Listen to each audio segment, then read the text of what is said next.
Hello everyone. Topic name in this video lecture is index construction and information retrieval. Okay, so चलिए सबसे पहले हम उनकी आई can से डेफिनेशन या फिर उसकी प्रोसेस क्या है. सो इंडेक्स कंस्ट्रक्शन में जो हमारे पास जो कलेक्शन होता है कॉर्पस, वो जो टेक्स्ट कलेक्शन होता है उसकी प्रोसेस होती है sequentially one token at a time, and उसकी पोस्टिंग लिस्ट की जनरेशन होती है for each term in the collection in a incremental fashion. Okay, in a incremental fashion. जब आपने इन्वर्टेड इंडेक्स की अगर यदि आपने वीडियो देखी हो तो आपको पता होगा कि किस तरह से हम उसको डिक्शनरी एंड पोस्टिंग लिस्ट में हम इसको रिप्रेजेंट करते हैं. Okay, so basically index construction में जो भी हमारे पास टर्म्स है, ओके, उसके लिए हम इंक्रीमेंटल फैशन में पोस्टिंग लिस्ट को क्रिएट करते हैं. Process or a machine that perform this index construction is known as a indexer, or I can say indexing algorithm. Okay, यहाँ पर एक फिगर है जहाँ पर मैंने इस तरह से ट्राई की है कि आपको पता चले कि उसका जो बेसिक फ्लो है वो क्या है. देखिए यहाँ पर एक टेक्स्ट फ्रेगमेंट है. ओके, और इसमें देखिए यहाँ पर ये जो है हमें रो मटेरियल में है. That means it is a combination of HTML and XML. देखिए यहाँ पर टैग भी है और यहाँ पर कुछ जो टेक्स्ट है, ओके, प्ले की, ये जो है वो शेक्सपियर का एक जो प्ले है उसका एग्जाम्पल लेके यहाँ पर समझाया गया है. ओके, सो ये है वो टेक्स्ट फ्रेगमेंटेशन है और यहाँ पर उसकी ओरिजिनल टप्पल ऑर्डरिंग है. ओके, फॉर एग्जाम्पल देखिए सबसे पहले कौन सी टर्म आती है, स्पीच. सो स्पीच की फ्रीक्वेंसी क्या है, 915487. उसके बाद कौन आता है, स्पीकर. ओके, स्पीकर कितनी बार आता है, इतनी time. So basically it is the term and this second parameter is frequency. Okay, so it is the collection order.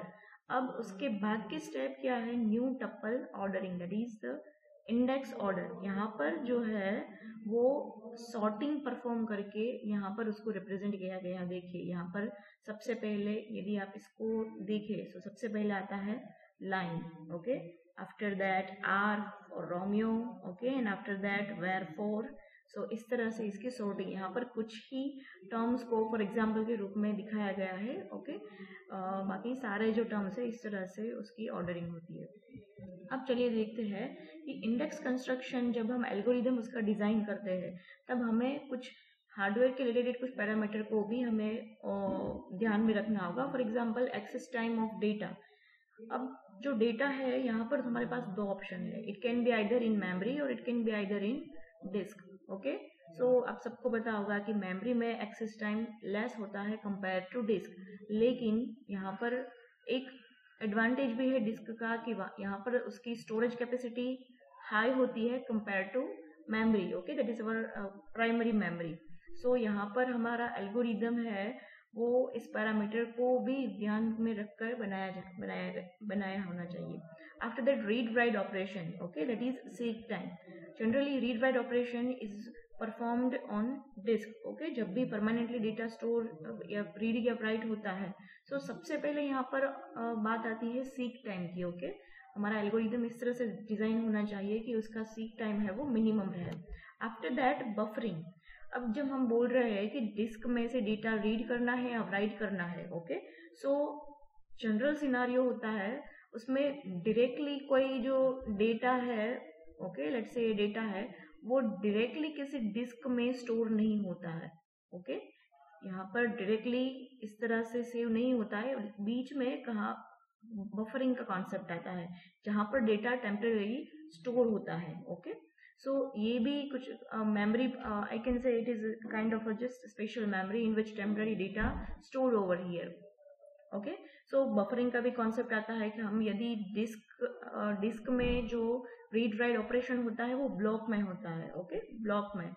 so for example let's say one block की कैपेसिटी है let's say 512 bytes. Okay, 512 bytes.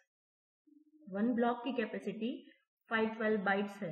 सो यहाँ पर जो हमने buffering की size रखी है वो भी कुछ इस तरह से रखी होनी. ऐसा नहीं होना चाहिए कि एक, ओके, यहाँ पर लेट्स से कि यहाँ पर रीड ऑपरेशन परफॉर्म हो रहा है. ओके, और यहाँ से तो उसने मुझे एक ब्लॉक रिटर्न कर दिया, लेकिन यहाँ पर बफरिंग की कैपेसिटी कितनी है, only few bytes, let's say 100 bytes. Okay, so ये थोड़ा सा कॉम्प्लिकेशंस जनरेट करेगा, सो इसलिए इस बफरिंग की साइज भी यहाँ पर मैटर करती है. After that processor utilization during data transfer. अब जब डेटा ट्रांसफर एक्चुअल में हो रहा होता है, यहाँ पर देखिए तब प्रोसेसर है उसको कुछ नहीं करना होता है. ओके, सो एल्गोरिदम की डिजाइन भी कुछ इस तरह से होनी चाहिए कि जब डेटा ट्रांसफर के वक्त उसका कुछ यूटिलाइज हो सके. Okay, if possible. अब इंडेक्स कंस्ट्रक्शन की जो मेथड है उसकी दो मेन कैटेगरी है, और इसमें से फर्स्ट है ये in memory index construction. Okay, अब नाम से ही आपको पता चल सकता है in memory index construction. Build an index entirely in the main memory. Okay, and कब ये पॉसिबल होता है? जब collection is small relative to the amount of available memory. For example, हमारा पास जो कलेक्शन है वो लेट्स से कि 5 GB का है.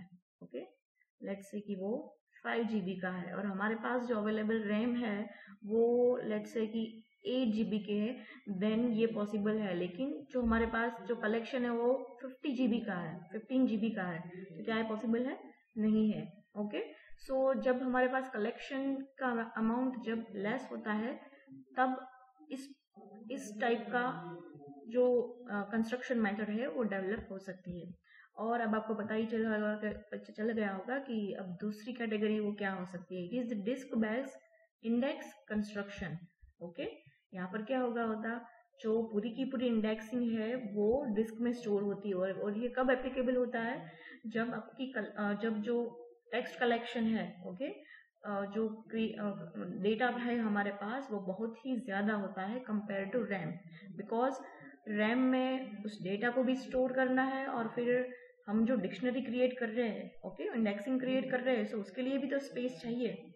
ओके, जब सिर्फ हम इस कलेक्शन को भी स्टोर नहीं कर पा रहे हैं तो फिर उसकी बात तो अलग से रही. ओके, सो इस तरह से उसकी दो मेन कैटेगरी है.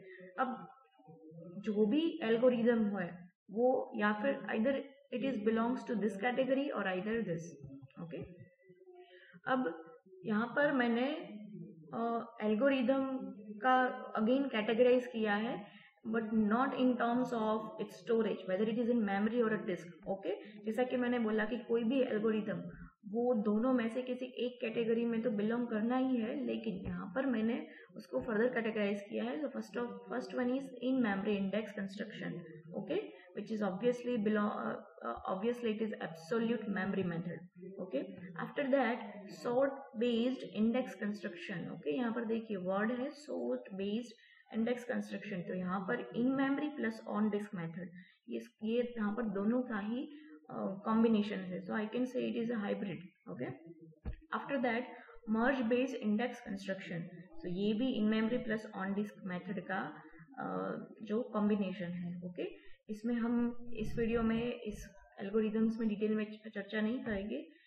इस वीडियो में इंडेक्स कंस्ट्रक्शन के रिलेटेड कंटेंट इतना ही. I hope you like this content and thanks for watching.